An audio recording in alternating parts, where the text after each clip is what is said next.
What do you think about taking a cruise on a line that's often one of the most affordable, guarantees a good time, and serves up what I think, controversial opinion, but I think is some of the best food at sea?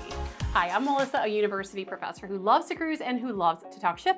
And today we're gonna dive deep into my personal favorite cruise line, Carnival. Now, if you followed my content, you know I'm one of Carnival's biggest fans, but I'm also their #1 hater when it comes to being very upfront about its flaws and areas that they need to improve. I also am very honest and definitely saying and admitting it is not for everyone. But if you've never taken a cruise before, or at least a Carnival cruise, and you want the real deal, let's talk about it. We're gonna get into all of the details, the good, the bad, and sometimes the little bit too rowdy. So stick with me, and by the end of this, you'll know whether or not Carnival is a good fit. And by the way, I am not sponsored by Carnival. Every time I make pro-Carnival content, because I like Carnival, people accuse me of being a paid shill. Trust me, I make lots of critical content about Carnival. They have not ever paid me in any way, shape, or form. This is just my honest take. First, let's talk a little bit about Carnival's history. This is one of the longer, more established cruise lines, founded back in 1972. And they've really carved out their niche in the cruise industry. They're known as the fun ships. That's actually their tagline, and they lean into that reputation wholeheartedly, for good and for bad. Now, it's an undeniable part of their brand, and it's actually one of the reasons I love it. When you step on that ship, on a Carnival ship, you feel that fun vibe, intentionally designed and embedded in every aspect of that cruise experience. So if you're traveling with kids, kids love Carnival, and for a reason, because of this. It's a cruise line that really focuses on that celebratory atmosphere, and for many, that's exactly what we're looking for in a vacation. Now, if you are looking for a super calm, quiet, relaxing cruise, look at other options. One of the first things you'll notice about Carnival is the incredible energy. They have cruise directors. I cruised many times and never knew or cared what a cruise director was until I had some really amazing Carnival cruise directors. They're kind of like the MCs of the party, but they MC throughout the entire cruise.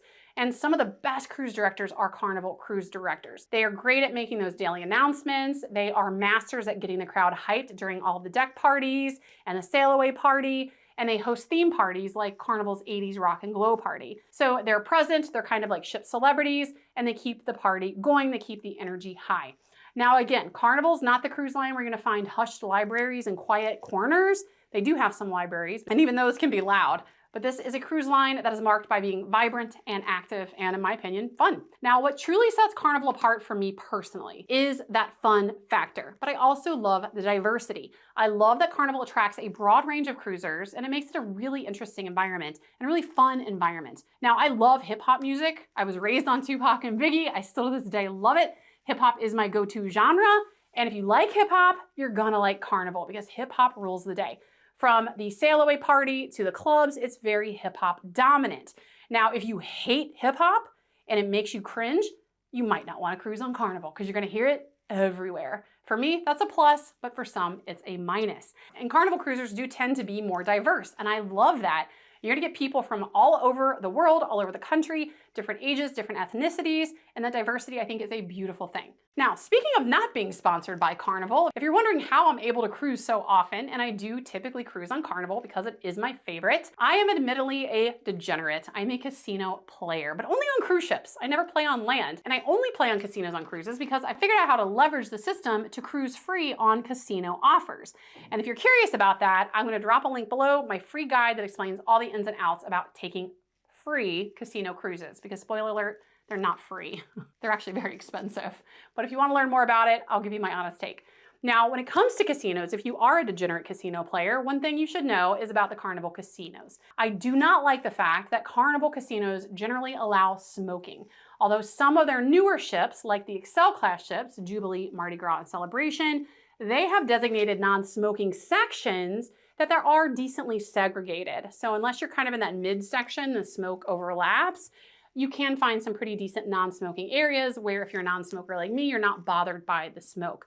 Other than the smoking element, I do find Carnival casinos to be some of the best casinos in the cruise world. So as a casino player, other than the smoking element, the casinos are a big plus in the reasons I love Carnival column. Now let's talk about the Carnival Hub app, because I genuinely think it's one of the best cruise line apps out there. I just got off a Holland America cruise. I didn't love their app. I sailed Celebrity a couple months ago, didn't love their app. Carnival's Hub app, it's not always perfect, it can be glitchy, but of all the cruise line apps, I find it to be one of the best. In particular, there's one function that the app has that a lot of their competitors don't have that I love, which is if that you are a cruiser who prefers flexible dining like I do. I don't like set dining, either early or late. I like flexible dining because sometimes I want to eat dinner at 5 p.m. Sometimes I want to eat dinner at 9:30 p.m. and I never know how I'm going to be feeling until that day. And with their Hub app, you can actually check in, not just for dinner, but things like C-Day brunch or breakfast, and it makes it so much more convenient. I wish every cruise line could have that option. So you check in, the app will ping you when your table is nearly ready. So often what I will do, for example, for dinner each night, as I'm getting ready in my room, I know I'm almost finished, I'll check in for dinner. And if it's a peak time where it could be a 45-minute wait, I'm not stuck just standing around like an idiot waiting for my table to be ready. I'm getting ready. And then it pings me. And then I haul tail down there and I get my table without having to wait. So I really, really love that. Also on the app, you can do all the standard cruise ship app stuff.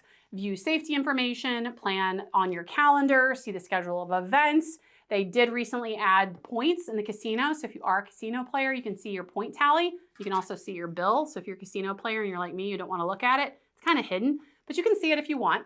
And they do have a chat function. This is an extra cost of $5 per user. I wish it were free like some other cruise lines. I don't like that as an extra cost. And it's not terrible. It's gotten better, but it can be a little glitchy. My main issue with the communication on the Hub app is that, to add insult to injury, that it's not just $5 per person. It's that when someone messages you, it doesn't give you a push notification. At least it doesn't on my iPhone. Maybe it does on Android. I don't know. I don't have an Android. But it kind of defeats the purpose. So if I'm cruising with someone, I have to intentionally look to see if they've messaged me if we're apart. Otherwise, I have no way of knowing they messaged me. And again, that just defeats the purpose. Now let's talk about the family-friendly aspect. Another thing I love about Carnival is the parent of a tween. It's more than just a party. Now you'll hear party atmosphere, fun ships, and that's true. And that's a great thing that I love about Carnival. And sometimes people then think, well, I don't want to expose my kids to that. I don't want them to be in this like drunken haven. But Carnival is geared toward families. Yeah, you get your drunk turn up people, but it is super family friendly. My kids, I have an older daughter and then my tween daughter. They've cruised almost all the cruise lines like I have, and their pick, hands down, far above the rest, is Carnival. When it comes to kids, they offer lots of activities. They have a kid camp program that is fantastic. It's free childcare. So for a while, when I was a single mom traveling by myself with my 2 girls, I loved Camp Ocean because I got free childcare and I could actually take a break and not have to be mom for like an hour. It was amazing.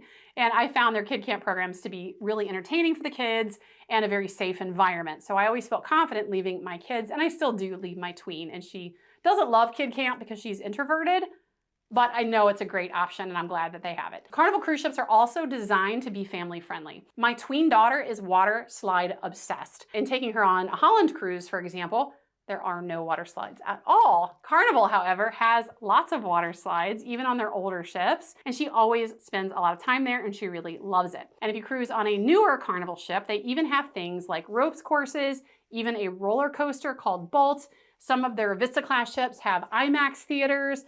There's so much to do. There's a reason Carnival consistently ranks among the top cruise lines for passenger volume. And of course, a significant portion of those are families. Now, if you are curious about the average age of a Carnival cruiser, it might surprise you. Now, of course, there is this long-held stereotype that cruising is just for old people or just for retirees, but because it is geared toward families and younger demographics, the average age of a Carnival cruiser generally hovers in the 40s, which, hey, I personally think is super young, but for a lot of people, that's solidly middle age. But compared to your average age of the average cruiser, that's young. So this does indicate that diversity, that broader demographic, including families, younger adults looking for value and fun. Now let's talk about food, the highlight of Carnival for me. It kills me when I hear people say Carnival food is bad, because I freaking love Carnival food. And I know it's not just me, because I've taken a lot of people on their first Carnival cruise, and almost every one of them says Carnival is either their favorite or one of their favorites. Now, food is subjective, I get it. And when it comes to main dining room and buffet food, Carnival food is pretty average. But for me, what makes Carnival food really stand out are the specialty options, both paid and included. What's included that is an absolute fan fave, that is my absolute favorite cruise food across all cruise lines, is Guy's Burgers. They're absolutely legendary. So it's a poolside burger joint. It's designed, the menu and everything, by Guy Fieri, and it's basically smash burgers, and they are phenomenal. But it's not just guys burgers, but there's another gem on the other side of the Lido deck when you're cruising on Carnival, and that's Blue Iguana Cantina. And it's Mexican fare, obviously, and it's phenomenal. They have fresh tacos, fresh burritos. They even have breakfast burritos that are chef's kiss. So those two options are, in my opinion, some of the best cruise food out there. And I also love that it's not a buffet. Cruise line buffets gross me out because I've seen a lot of gross cruisers doing gross things at buffets. I love that about guys in Blue Iguana. You don't have random cruisers just touching and picking over and sneezing on your food. And the big perk on Carnival's Excel class ships, again, Mardi Gras, Celebration Jubilee, you'll find even more options. They have Shaq's Big Chicken. That's my boyfriend Bati's absolute favorite. He is obsessed with Shaq's Big Chicken. And again, that's a complimentary included kind of specialty restaurant. It doesn't cost anything extra. They have chicken sandwiches, chicken tenders, spicy chicken, regular chicken. They even have a breakfast chicken sandwich, and it's served to you rather than buffet style. And then a lot of the Carnival ships also have Guy's Pig and Anchor, which is a barbecue joint. Also solidly good. And on the Excel ships, they have an extra perk where two of their paid specialty options, Chibang, which is a Chinese-Mexican fusion, and Cucina del Capitano, an Italian place, is included one meal per cruise as an added perk for sailing on the Excel ships. And I always love that. I think that's a great perk. I already love the Excel class ships on Carnival. They're my absolute favorite. So getting that free dinner at Chibang and that free dinner at Cucina is an awesome perk. Now let's talk about the main dining room. As I mentioned, main dining room food on Carnival, that's more average compared to the other cruise lines. And there are some cruise lines I think that have better main dining room food than Carnival, but they do have some legendary choices that everyone raves about. The warm chocolate melting lava cake is a favorite. They offer it every single night. Everyone that's cruised Carnival pretty much loves it, except my best friend, she's a weirdo. And they also have some favorites that are so good, they've been on the menu for years, like the spaghetti carbonara, which I love. That's my favorite main dining room food on a Carnival cruise ship. And when it comes to sea day brunch, that is the brunch that is served on sea days on Carnival cruise ships. I think they have the absolute best sea day brunch. They're known for their parfaits. They have a skillet cake that is exceptional. So that sea day brunch menu is awesome. By the way, fun little cruise tip. When you're dining in the main dining room, make sure you know you can mix and match mains and sides. So if you're ordering one main and you don't like the side dish that comes with it, look at the other stuff and you can pick something else. You can also order off the kids menu. Sometimes people don't think to ask for it or look on the app to find it. And they have a mac and cheese on the kids menu on Carnival that's always really good. And they also have a really cute banana split on the kids menu. That's a great dessert choice if you're sick of the lava cakes. And then the buffet. Carnival buffets, not my favorite. I do like the deli, that's pretty consistently good. The pizza's pretty good, although MSC and Royal Caribbean I think has better pizza than Carnival. When it comes to the buffet, Carnival's not gonna be winning any food awards. You'll find better options on Celebrity, Holland America Line, and even Royal Caribbean, which is kind of the contemporary cruise line counterpart. So buffet food, Carnival's probably a little lower than average. Main dining room food, solidly average, a little below average. But what really makes Carnival shine are those other options. Guy's Burgers, Blue Iguana, Guy's Pig and Anchor, Cucina del Capitano, and Chibang. So that's a lot about the good and why I personally love Carnival, and it's my #1 choice. Now let's talk about entertainment. As someone who just got off a Holland America Line cruise, which is definitely skewed toward older cruisers, I really felt that lack of entertainment. I really missed Carnival cruises. Now I cruise so much that I don't need a lot of entertainment because honestly, I've seen all of the shows multiple times. And a lot of these cruise lines, they don't change their shows out sometimes for years. So there's some cruises I don't actually seek out entertainment at all. When it comes to an apples to apples comparison of entertainment across cruise lines, I think Carnival has one of the best arrays of entertainment, pretty comparable to Royal Caribbean. They offer a variety of shows. There's always something going on. What I really love about Carnival compared to the other lines are the comedians. I think they're the funniest. Now, quick caveat, their comedy shows, the R-rated ones, are very R-rated. I'm talking F-bombs, raunchy, like very adult. So if the F word makes you clutch your pearls, don't go to an R-rated comedy show on a Carnival cruise ship, believe me. I personally love them, and I always go to the comedy shows on Carnival, whereas with a lot of the other cruise lines, I don't even bother because I know the comedians are gonna be bad. So if you like that thing like me, Carnival is a great choice. Now they do also always have a PG option each night too. My tween daughter loves the PG comedy shows. She loves Carnival comedians. They're not all awesome at the PG thing, but they're usually consistently good and consistently entertaining. And the real standout for me for Carnival, if you're over 18, is their Love and Marriage show, which they usually offer once, if not twice, on every sailing. And this is an adult theme kind of extemporaneous audience participation show that for a long time when I was single, I didn't go to because I thought it was for married people or people in relationship and I didn't want to go. But I missed out. And now it's my absolute favorite cruise ship entertainment choice. So when it comes to the entertainment and shows, Carnival, I think, is up there. Now let's talk about Carnival's private islands. Now the interesting thing about Carnival Private Islands is that Carnival owns one of my favorite private islands, but they also own by far my least favorite private islands. Like I said, I'll always give you the good, the bad, and the ugly. Now, most of the cruise lines have some private island or some private area that's kind of like a private island. And with Carnival, one of my favorite options is their Half Moon Cay. It's outstanding. It is the most gorgeous beach in the Bahamas. Now, it is a tender port, which I don't like. That means you have to take a smaller boat from the ship over to the pier. It takes up time. It's slow. It's tedious. It's annoying. I hate it. I hate tender ports. But they are building out a pier that can accommodate ships. So hopefully it won't be a tender port for long, because other than that, Half Moon Cay is one of my favorite spots. Now, their other prominent private island, Princess Cays, is my least favorite of all the cruise line options. Now look, a private beach day in the Bahamas, it is always gonna be a good time. First world problems, right? But it's not my favorite because it's very rocky. So if you're calling on Princess Cays on a Carnival cruise, make sure you bring water shoes. Trust me, bring your water shoes because otherwise you will tear your feet up getting in and out of the ocean. But aside from that, Princess Cays, it's still a great beach day. It's awesome. It's just not my favorite. Now, both Princess Cays and Half Moon Cay offer a free buffet lunch. So you don't have to worry about going back on the ship to eat, to come back. You can spend the whole day there, and it is a free beach day. There are free loungers there on a first come, first served basis. That goes for both of the private islands. Although at Half Moon Cay, note, natural shade is kind of limited. I do think it's worth paying the 50 to 70 bucks for one of those private shaded day beds. Or if you don't want to do that, then make sure you get there early so you can get one of those rare shaded areas. Now, one thing that really does irk me, that I hate that Carnival does, is that their drink package does not work on their private islands. So if you do buy the drink package, which is not cheap, and you visit their private island consuming their drinks on their property served by their people, you got to pay for it, which is ridiculous. Now, of course, it's charged to your stateroom account, but you don't get your drink package. It's dumb. It's ridiculous. A lot of the other cruise lines don't do it that way.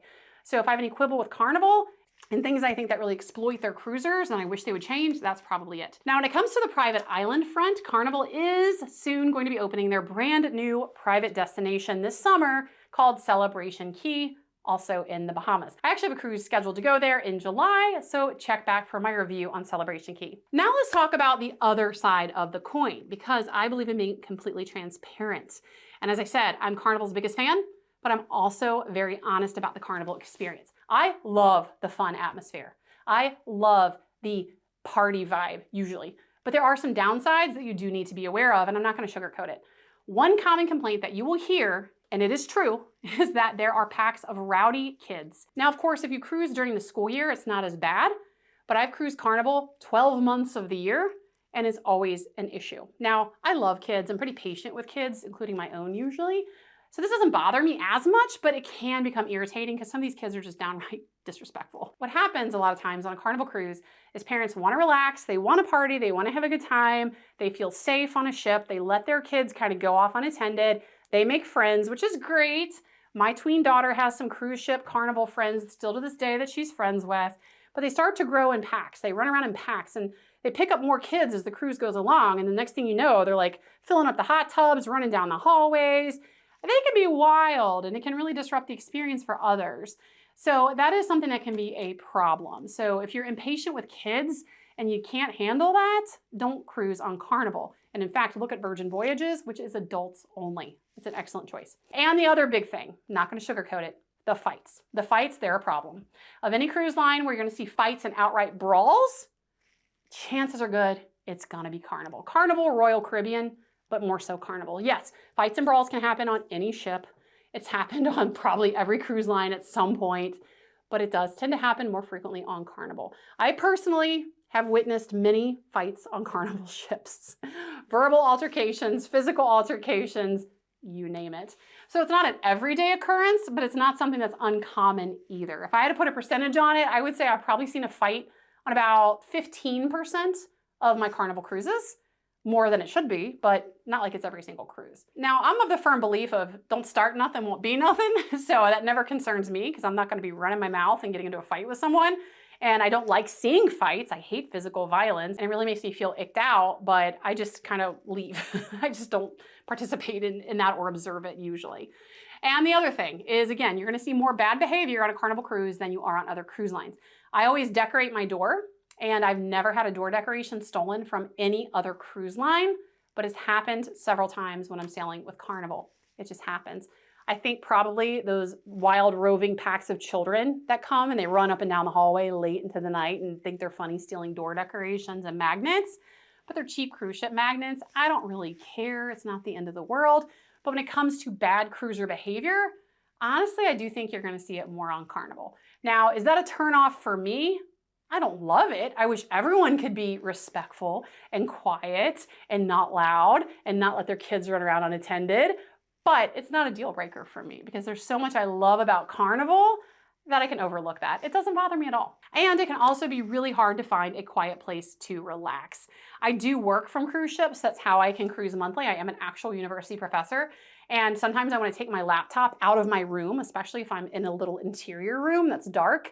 And I want to go work. And it's really hard to find a quiet place or any quiet space anywhere on a Carnival cruise ship compared to Holland America Line, which I just cruised almost every day. I was on my laptop because it's much, much quieter. And Celebrity, also very quiet, very calm, very serene. So if you want quiet, calm, serene, look at Holland America Line, look at Celebrity. Those are two great choices. Princess as well. If you want fun, Carnival, Royal Caribbean. And if you really want fun and all the other great things I just talked about, it's Carnival, but it's loud. It's just how it is. And when it comes to overconsumption of alcohol, that does tend to be a Carnival predominant problem as well. Now, of course, you get the drunks on every cruise line, the people that drink too much. They think it's funny to max out their drink package, and you're gonna find that on every cruise line, but you're gonna find it definitely more so on Carnival. The people who think it's funny and trying to hit 15 drinks. And Carnival, I think, sometimes tends to overserve, which I wish they wouldn't do. But when it comes to seeing drunken behavior, you're going to see it more often on Carnival. Now, does that mean everywhere you go, there's just throngs and hordes of drunk people falling over on themselves? No, absolutely not. And the overconsumption does tend to happen more on the Lido deck by the pools and in the nightclubs. And that's also where a lot of the fights tend to happen. So you can just avoid those areas if you're really turned off by boisterous, sometimes drunken people. But with a cruise line that prioritizes fun and creates a culture that emphasizes that fun, that's gonna happen, and it can get loud. And now let's talk about the other potential downside of Carnival, which is the condition of their ships. While I've mentioned a few times in this video, I'm a big fan of Carnival's Excel class ships, those newer class ships, and I also really like the Vista class. A lot of their older ships are in dire need of updating. So if you sail on Elation, Paradise, you're gonna find some very questionable 70s decor. It's fugly, it looks weird. Some of the furnishings are worn out and they don't have the modern amenities like you're gonna find on the newer ships. Now, of course, those older, dated, worn ships, they're gonna be the cheap ones. If you look at the price of a cruise on those ships versus an Excel, there's gonna be a pretty substantial price difference. So if you want a cost savings, you might have to deal with a smaller, outdated, older ship, sometimes with hulls that smell like poo. That's another issue. Carnival, I love you, but you got some poop decks. And I don't mean that in the nautical way, I mean decks that actually smell like poop. So I don't know what's going on with the sanitation system sometimes on these older ships, but I just say it adds to the ambiance and try not to let it bother me. But I generally try to cruise on their newer, bigger, more updated ships. So when you're taking a cruise, if you decide you want to take a Carnival cruise, it is worth considering the difference in ship and ship class. Because it irks me when people will sail, say, Royal Caribbean's Icon of the Seas, and then they'll sail Carnival's Conquest and say, oh, well, Royal Caribbean's great and Carnival sucks. Well, that is an apples and oranges comparison, my friend. You have to compare like and like. So you can't sail a new big ship on one cruise line and an old dated cruise ship on another cruise line and compare them because the difference can be night and day. So when you're booking a cruise, make sure you consider that as well. My first few cruises, I had no idea about fleets and different ships. I just saw an itinerary that looked good and a price that looked good, and I booked it. And it ended up being on Carnival Paradise, which is an older, dated ship. But you know what? I still had a good time. And even on my first cruise, which was Carnival, I fell in love with Carnival. So I want to know your honest take, good, bad, and ugly. What do you think of Carnival? And if you've never taken a Carnival cruise, I hope this video is helpful. And if you do decide to take a Carnival cruise, please keep an open mind. I personally love it. and I hope you do too.